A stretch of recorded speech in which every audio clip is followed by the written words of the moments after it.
Chapter 37. Accused of flirting. Riel had a partial recollection of her past with Huan Chul. She remembered that they were once lovers, which overjoyed Huan Chul and made him hug Riel. At the same time, Riel, having recalled her past with Huan Chul as once her boyfriend, still couldn't get that feeling of love and intimacy. She felt emptiness, and it was Hyun Ki who held her entire being. Earlier that time, while Huan Chul and Riel were in the park, Junie received a call. "Hello? Who is?" A disembodied voice interrupted Junie's response. "Junie, have you brought Riel home already?" Junie was startled, then replied, "Sir Hyun Ki? Are you back?" Then came the reply, "Yes, I'm on my way to Rieler's house." "Is she home now?" Hyun Ki asked. "They took a sudden stop here at the park, sir." "They are still here. Whose they were you talking about?" Hyun Ki became anxious. "Sir Huan Chul and Riel, sir. They decided to stop here for a while, sir. So, they are still there." Then Junie quickly replied, "Yes, sir. Don't tell them that I am back. I wanted to surprise them, and I am nearby and can see you now." Hyun Ki's cab stopped a little distant from Junie, and Junie ran to greet him, took his luggage from the cab's compartment, then followed Hyun Ki towards the car. Junie pointed at where Huan Chul and Riel were. Hyun Ki immediately walked toward the area where Junie told. The partially lit park with only a few lampposts stood far from each other, dimming the sight. Then he saw Huan Chul and Riel dancing. Hyun Ki smiled, hearing Huan Chul singing as both danced. He walked briskly but suddenly frowned when he saw Huan Chul embrace Riel. He clapped his hand as he walked towards them. Both were surprised, and Riel felt overjoyed that she quickly ran to Hyun Ki. Still, Hyun Ki took Rieler's hands away from him, and with a severe face, he gave a dominant smile and spoke. "So, this is what you're doing while I'm gone? Flirting together?" Riel was shocked at Hyun Ki's remark and didn't like it. She was disgusted that she responded angrily. "Flirting? Are you accusing me, us, of flirting? What's wrong with you?" Hyun Riel was furious. "Aren't you? I just saw it with my two eyes," Hyun Ki replied sarcastically.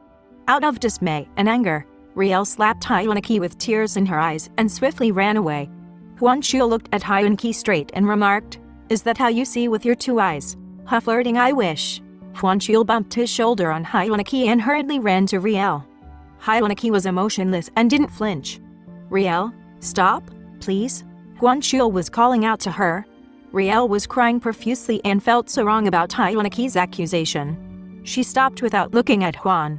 "Please, don't follow me. I want to be alone. Just leave." And Riel continued her steps toward home. Riel returned home with grief and anger written all over her face. Mrs. Kalma was shocked upon seeing Riel with a sullen look. "Riel, what happened?" Mrs. Kalma asked worriedly. "Oh, Mom.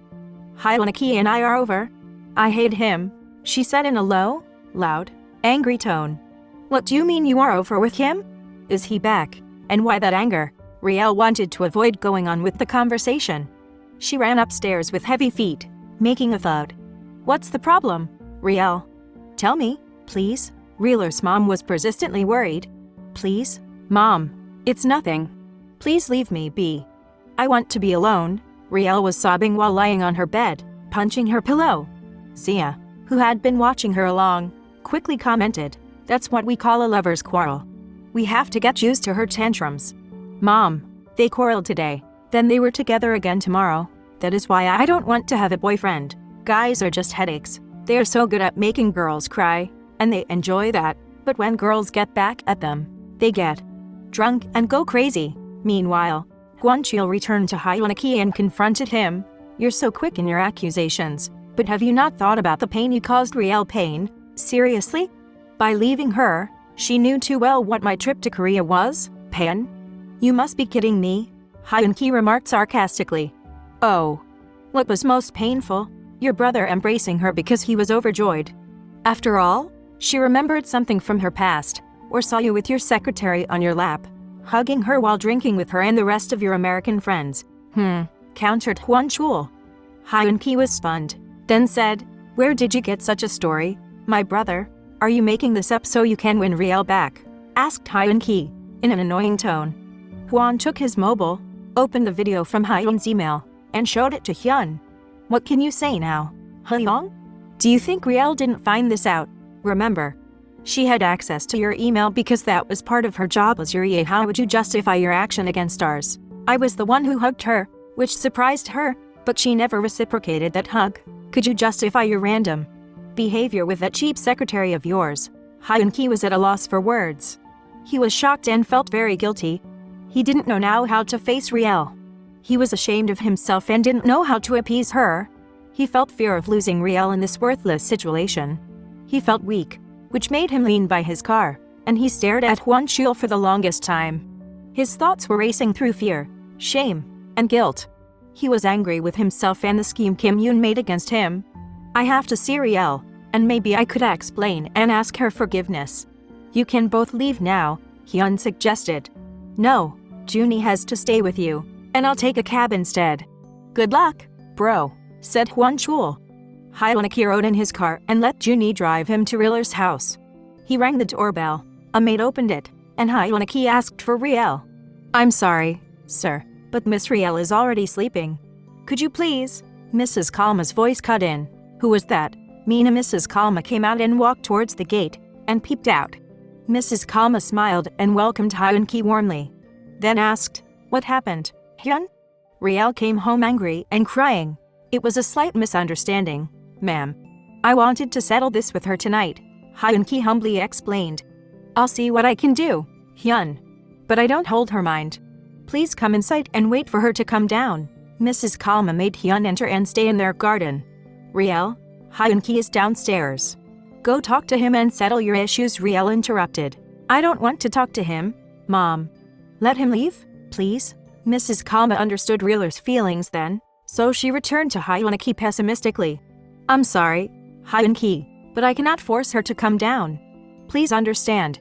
Hyun-ki rose from his seat, and with a sad tone, he said, It's all right, ma'am.